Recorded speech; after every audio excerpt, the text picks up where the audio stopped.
So good morning, everyone, and welcome to Digger Data on Point Microsoft webinars. As per usual, thanks again for joining. Let's rip into it. So as per usual, news and a new Surface. I've got Surfaces there, but we'll hold off on the second one. And Andrew Hart is going to present on Azure Virtual Desktop. I've abbreviated that to Andrew's Virtual Desktop, but it is known by Microsoft as Azure Virtual Desktop. Prizes and then Q&A as per normal. So news. There's a couple of cloud partner training programs, and you can click on the bottom piece there to go through to registration for it. Don't think the times are very New Zealand friendly, but generally with those things, if you register for them, they will send you a recording link later on. Another one that some of you probably already attend is the Phil Mayer monthly webinar, which goes through about an hour and drills down on a whole lot of stuff for Microsoft. It's usually pretty well attended, as attendance is 100 plus, which and we're working on getting to. And also the Play Cybersecurity, I think, is the next one. Next one is coming up 27th of the 7th. So if you click on that aka.ms CHPOP link there, you can go through and register for those calls. Also, this popped into my inbox yesterday. MITRE attack framework. MITRE is a non-partisan, well, I don't think non-partisan is the right word for it, but not aligned to any of the particular vendors. They do tests, real-world tests, using some of those attack groups. So a lot of you will hopefully be familiar with who Sandworm is. They were the guys that were, well, the malicious actors tied to the Russian GRU, which brought down the Ukrainian power grid Christmas Eve 2015. There's a whole lot of other tactics that they run, and also similar to Wizard Spider. So they've gone and tested a lot of the XDR solutions against those attack methodology that those guys use, and given some real world results on there. Of course, Defenders included in that one. So interesting sort of like a read. Plus it also shows the tactics that these guys use for the industrial scale attack. And that was a bit under time. I need to stretch it a bit more, but I will now throw across to the lovely Rhonda. I wasn't even ready then. I'll have a coffee. Oh, it's really going through. That's all right, no worries. Okay, guys, I've actually still got my cough, so I will try not to cough. But welcome to Surface, and hi everyone. It's nice to sort of be back in the seat again with Paul. So this month, Microsoft launched a new Surface laptop, the new Laptop Go 2. So let's take a real quick look at the device and also where it can fit into your partner's business. Excuse me. All right. Modern workers need to be able to tackle lots of different tasks, often while they're on the move or working remotely. The new Laptop Go 2 gives workers the portability and performance they need for the everyday tasks wherever they are. So what does a Laptop Go 2 offer? You've got the 12.4 touchscreen. You've got 11th gen Intel processors. You've also got the LED fingerprint power button, Windows Hello, and One Touch sign-in. You've got fantastic portability, as this is the lightest in the family and weighs just over 1 kg. You've got good battery life. You've also got the HD 720 camera, and you also have more serviceable options. So Laptop Go 2, it's a great business device for any type of business. And it looks good and light. It does look good. It's Even lovely we're and suffering sweet. from man flu, we should be able to pick that one up. You will be able to pick up. It's literally the lightest. It's very thin, very sleek, and very light. So it's under 1 kg, which is amazing. Excuse me. All right. So when comparing the traditional laptop devices, you can see where the Laptop Go 2 fits into business. While the Laptop 4 and the Laptop Studio lean more towards a creative and high-power operations, the Laptop Go 2 is sleek and light, making it ideal for people in customer-facing roles who will often have to work on the move. The Laptop Go 2 is something, excuse me, is everything you need in a package that is light, reliable, and at an incredible price. So stock is available, so get in touch with me or the service team to find out more. Fantastic. All right. So like I said, it was really quick. So if you've got any questions at the end, please just let me know about them. Now, these offers are actually now coming to a close that we've been talking about for the last month or so. We'll be announcing winners shortly for the e-scooters. We still have stock available. So get in touch with us today if you want to sneak in an order before the offer ends. All right. Thanks, Paul. Back to you guys. Thanks, Rhonda. So what do we, next slide. I guess I'm doing the introduction of Andrew. So Andrew is a member of our Azure team, and you joined 6 months ago. Joined yeah. Troy, and Simon heads up that team. But there's a big overlap between what we do around modern work or the M365 space and Azure, particularly around security. But Andrew comes from a Citrix background with virtual desktop, so he's a virtual desktop expert. So I will throw across to you if you want to grab control there, Andrew. Thank you, Paul. Yes, as Paul said, I joined the team late last year in November. Came in to sort of cover off Azure, focus on the Azure virtual desktop space, just given my EUC background. Cool. So today I just wanted to really just give a high-level overview of Azure Virtual Desktop, sort of what it is, what are some of the benefits, and then some information around a pricing structure we've come up with to give you guys some guidance around sort of what it costs and how you can monetize it and stuff like that. But first, just wanted to touch on our Azure On Point program. So this is something we launched, I think it was last month or the month before that. But really, there's part of this is there's learning, there's deployment assistance. But what I wanted to sort of touch on is some funding mechanisms we can help out with. So there is proof of concept funding. We can also help cover the first month of Azure consumption. It sort of helps you build out that solution and then get it to a good level, possibly put in some reserved instances. But another one we're doing at the moment is migration funding.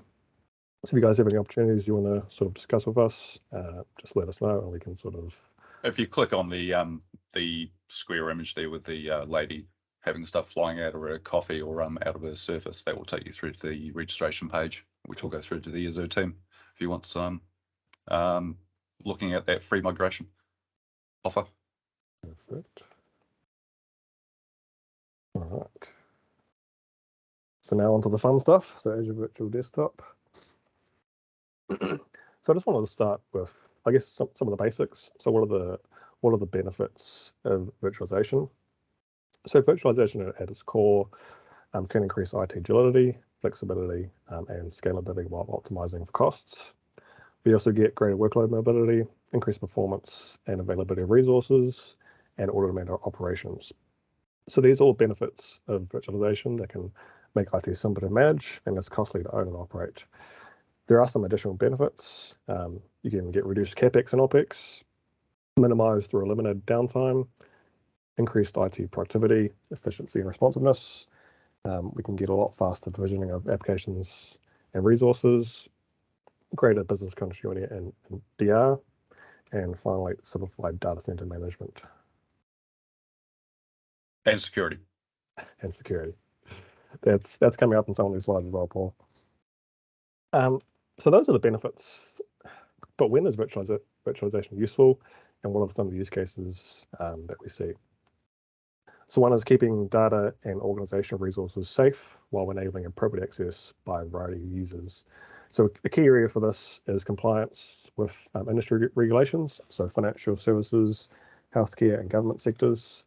An example is that for the financial services, providing a device that is managed and locked down might not cut it compliance-wise. They might need certainty that the data and IP stays within a sandbox environment to meet those regulatory requirements and stay compliant. And it's important because it only takes one device with it It takes one device of data on it to go missing, and you might find yourself in the midst of a data breach. And we actually had one recently where they were asked, for compliance reasons, how can you guarantee data won't be lost, and how do you audit it as well? So with a virtualization solution, we can manage and view everything within that sandbox environment to ensure compliance. There's also short-term employees and contractors. So how do you enable businesses to accommodate for seasonal workforces and contractors fast and in a cost-effective manner? So COVID is a prime example of that. There were some businesses who contracted, while others needed to expand and expand fast.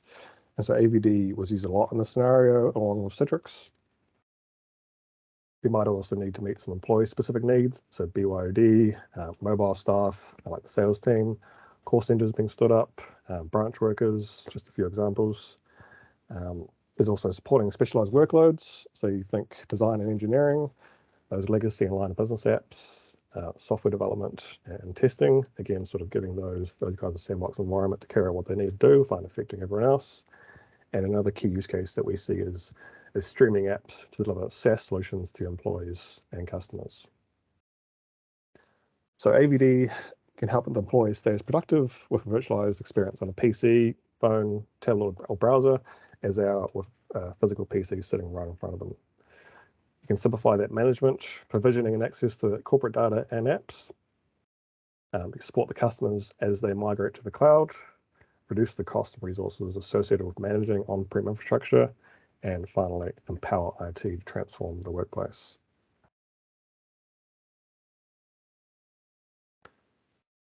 So what we're going to talk about, what exactly is Azure Virtual Desktop? Azure Virtual Desktop basically is remote desktop, which I'm assuming most of you guys are familiar with, but it's using modern infrastructure. So Microsoft call this RDMI, which is Remote Desktop Modern Infrastructure, and this is combining traditional Windows desktops and apps with modern cloud concepts. So what does this mean though? So it's a globally available virtual desktop and remote application offering delivered on Azure. It's designed as a remote desktop services replacement and is the direction of virtual desktop technology going forward. You'll see Microsoft put a lot more development into this as opposed to just that classic RDS. It does offer a special edition of Windows 10 and 11 for Azure, and that allows for multi-session capabilities on the operating system and is optimized for Office 365. It's important to note, I think, because there's a bit of confusion, I think, around AVD, and it's because it's both a product and an infrastructure offering. So AVD's infrastructure is provided as a platform as a service offering where the management layer is offloaded to Microsoft as opposed to hosting this in your own data center in an RDS scenario. AVD also typically refers to Windows 10 and 11 deployments, though it can be used with RDS style deployments where the operating system is server-based, where there's no need for your own broker, load balancer, and gateway. And so within that, there are two main offerings available, which is personal and pooled. So personal is one user to one virtual machine. It's basically their own dedicated VM. They can sort of do what they want with it, without affecting anyone else. And then we have pooled, which is multiple users to one virtual machine, where several users sign in and share that VM. And I guess the actions of one user can affect the others. So it is appropriate to be right sizing and sort of grouping, make sure we're placing the users within their segmentation of what you would characterize them as. So I want to touch a little bit on what this actually looks like. So on the left, we have a traditional RDS deployment, and on the right is Azure Virtual Desktop. And most of what we're doing, so the broker, the gateway, the web, and SQL components are provided as a platform as a service offering by Microsoft. And those remaining components, mainly the session host, but also Active Directory, the user profiles, those are still your responsibility, though the underlying infrastructure is managed by Microsoft as it sits within Azure. So you think about what you guys have to manage. That's the desktop itself, the profiles, setting up the sizing and scaling for your particular customer, your applications, networking policies, user management, identity, things like that. So I just wanted to touch on what are the benefits of Azure Virtual Desktop, and I see kind of three key areas. The first one being an intuitive user experience. So connect to the Azure Virtual Desktop from any platform and location and at any time using a modernized protocol which adapts to bandwidth conditions, has fast load times and log-on times with containerized user profiles. Ease adoption anxiety or lag with a familiar and friendly Windows interface, as AVD enables a multi-session Windows 10 and 11 experience that is optimized for Microsoft 365. What this means is that users get the look and feel they're familiar with, along with the native Office 365 experience, and this includes optimizations across Teams, OneDrive, and Outlook. You get scalable performance, so you can expand with demand and need on the fly using the Azure platform, so you can scale up and down as required, ensuring users' experience isn't impacted by resource constraints. Simplify management through the Azure portal, along with third-party integrators like Nerdio and Citrix, and there's also Hydra, which is a new kid on the block around optimizing and deploying AVD. We can also solve errors quickly with simplified but powerful troubleshooting by using advanced diagnostics within Azure. And Paul's favorite subject on the security side, it's integrated with the security and management of Microsoft 365. So that allows you to utilize multi-factor authentication, conditional access, and RBAC with Azure Active Directory. You can ensure security and modernization with a standardized global cloud, which kind of gives us end-to-end security across the whole stack by using the Azure platform. And finally, optimize costs. So I kind of see there's 3 years on this. So on the infrastructure cost side, utilizing the elasticity of Azure through the AutoScale technology. So we can schedule VMs to start and stop based on business hours to reduce cost and complexity, as well as demand we're seeing from users. So we can set things like peak hours of when we want more VMs spun up, and again, when we want more VMs spun down, ensuring we're only paying for what we need. So we're switching more to a consumption-based model. Licensing, so there isn't multiple licensing costs with AVD. It's based on eligibility, which we'll cover towards the end. But with a Windows 10 and 11 multi-session scenario, we don't require RDSCals. We also don't license the operating system either, as it's provided as an entitlement through another licensing mechanism. And you can also install Microsoft 365 apps on this environment, which isn't possible through on-prem SPLA environment, so using your own data center, unless you're QMTH certified. And the last one around costs, so labor. So you can get a better time to value using the scale of Azure. We aren't relying on lengthy hardware procurement for infrastructure. We can also free up engineers' time to work on other projects. Something I hear from more and more partners is that it's hard to find engineers, and that does limit their scale and capability of what they can do.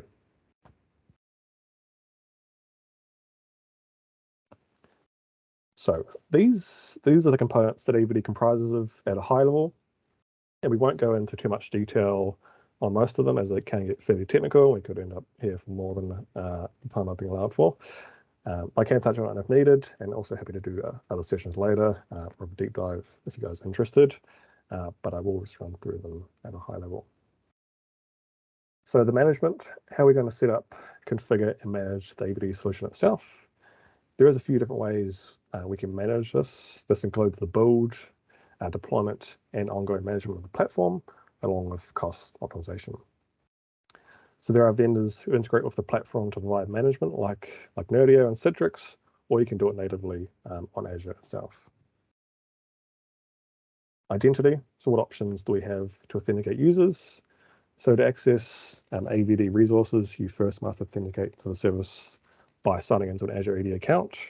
Authentication then happens when you're subscribing to Workspace to retrieve your resources, or when you connect to apps and desktops. AVD also needs a method of authenticating users during the login process to the VMs themselves.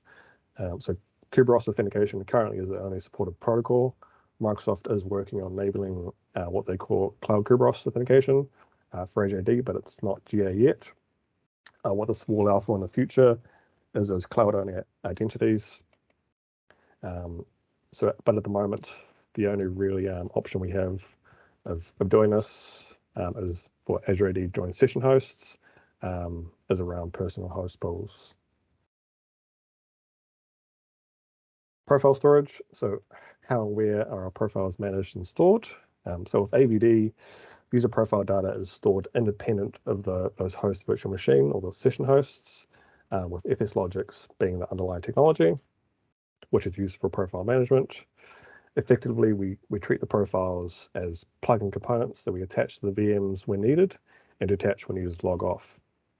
This gives us faster images, making it easier to update the base image and providing more flexibility, as well as faster log on and log off times for our users, giving them a better user experience. Session hosts, so what VMs will you be running workloads against? So basically the sizing and scaling approach. So the session hosts are identical VMs that users sign into and experience a full Windows desktop or to access remote applications, basically where the workloads are running. So these are deployed in either that personal or pooled host pool. And finally, everyone's favorite, licensing. So what licensing options are available to be utilized and when should we use a particular one? And this is actually the next slide, so we'll do a bit more expanding on that. So this is the licensing that AVD comprises of. So it is required per user. AVD is provided as an entitlement with these licenses you see here. The most common is Microsoft 365 based licenses, and where the sweet spot is in terms of the fullest feature set and value is Business Premium. It's important to note that the VMs that sit outside of Azure Virtual Desktop do require separate licensing.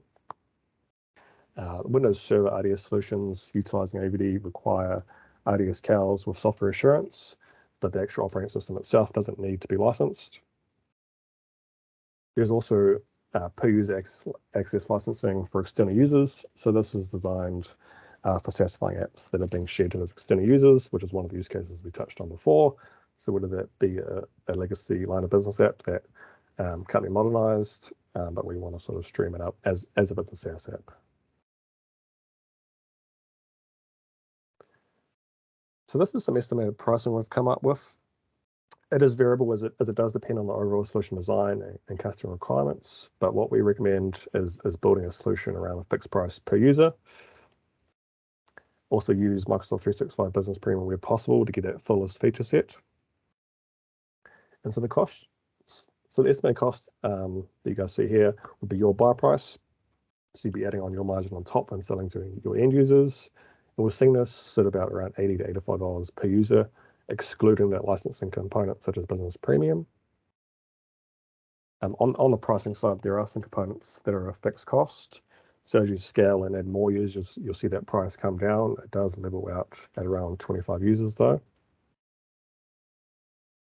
If you guys wanted to also give us some scenarios, we can sort of put together some Azure estimates and come up with a pricing structure around your particular opportunity.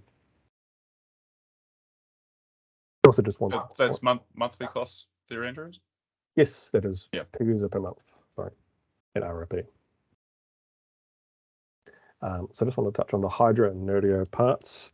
So that's adding in their management as an overlay to build out the solution in Azure. So the Nerdio and Hydra prices are the same as the Azure portal column, but with their respective licensing costs factored in.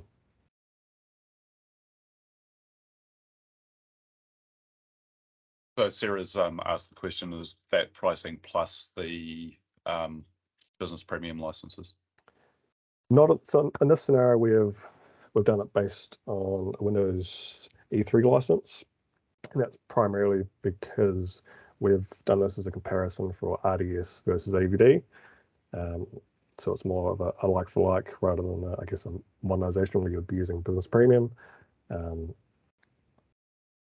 So this is using the E3 license rather than Business Premium, but happy to sort of put together an estimate that factors in the Business Premium licenses. I think the pricing would be very similar for Sarah because the E3 is pretty much the same price as the Business Premium license. Yeah, it's not too far off. Just on the traditional when we did RDS, because the shared activation was only available in E3, but it is now available in Business Premium. So yeah, which is definitely an added benefit.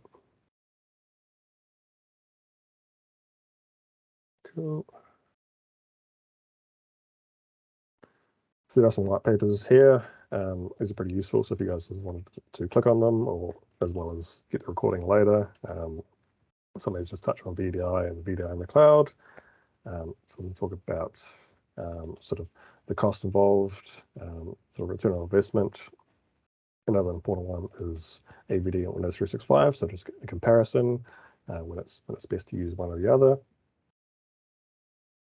There's also training available through MS Learn.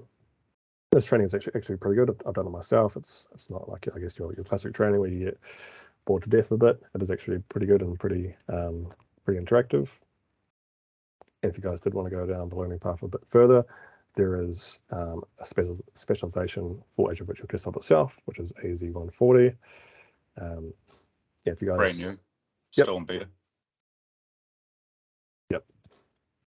But yeah, this can help you guys sort of build out your offering if you guys are looking to go down that path and get a bit more knowledge around AVD and what it is.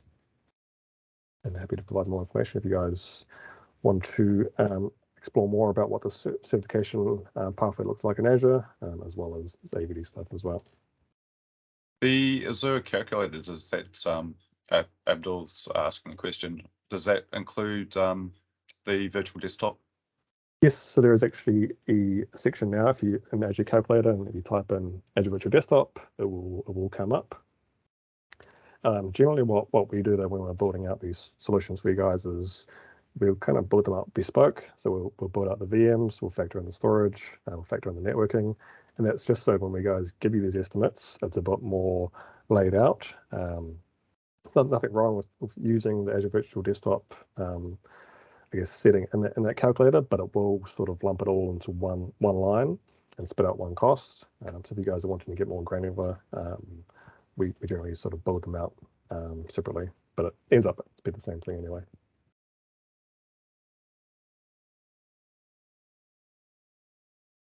And that is all I had. Oh, thanks, Andrew. So I'm sure there's going to be a hell of a lot of questions around it. One that sort of like springs to mind is with this Windows 365. Yep. When do I use Azure Virtual Desktop versus Windows 365? That's a good question. I guess I think so. Took me a while to come up with it. If you had a few users, you want sort of 24 access to that desktop, Windows 365 definitely sort of plays in better to that. It is a fixed price per month. So an example is one of the VMs cost, I think from memory, approximately about $80 per month, and that's one fixed price. It's on 24/7. So it kind of does tie in good for those use cases around contractors. You just want to give someone a desktop. Whereas I see AVD more as maybe you're wanting to build a customized solution, either for a customer or you guys are an MSP and you're wanting to take an offer into market and have a bit more customization and flexibility around it, because it is a consumption-based model versus Windows 365. Windows 365 is also one-to-one, so you can't do those pooled or shared desktops either. Cool. And Abdul, yes, you can reserve the instance of AVD for better pricing. So that's one of the ways we can get pretty close to the same pricing as Windows 365 is doing a 1 or 3 year RI for the session hosts. Another way you can do it is power management though, and then you can get, if you have, I guess, a set amount of working hours per day, say 8 hours, if you can do that power management across that, you can get pretty competitive pricing on that as well. Right. Yeah, so we were looking at the uptake of Windows 365 across New Zealand, and it's been a fairly small uptake, and I'm not quite sure why. But if everyone's doing Azure virtual desktops, we're still winning. Yeah. But for the people on the call, have a look at the Windows 365 offering as well, and then talk to Andrew and Troy. Yeah, we can Simon and figure out what is going to be the best fit. Yeah, as possible, we can help navigate what's going to work best for your customer, technology-wise, pricing-wise. We can sort of help you along that journey. Cool. Okay, thanks, Andrew. Well, once we finish recording at the end, feel free to ask any more questions of Andrew, Rondo, Zach. So next week, one I'm looking forward to, catching up with Sergi again, who's going to take us through a live demo of him doing some ethical hacking, which will be fun and games. So Q&A, I forgot to put the slide in there. We're doing the coffee mug and apron. Rhonda, have you drawn any names? Or I have. oh, Jane thanks. Thank God you're O'Neill. prepared. I know. Jane O'Neill and Brent Ruffle. Jane again. Jane is Again. I'm still wait. Yes, I'm waiting for Jane. Well, we can count this one because Jane didn't send me an email at onpoint@dicadata.co.nz. And we'll ship her too because John will want one as well. So thanks for drawing that, Rhonda. Congratulations to the winners. So as I said, if you can send us an email with delivery address and we'll get those out. Apologies to last week's winners of the VeriSign keys. Aaron's still a little bit sick, recovering from COVID very slowly, hence why I put the man pills in the chat there. So I will endeavour to get those this week and get them out to you. I will post recordings into the chat. Once I stop recording, you'll see it saves into the chat, but you won't be able to access that. I'll put the link up there, and I'll talk to marketing and see if we can get this up on YouTube. So having said that, let's turn off recording.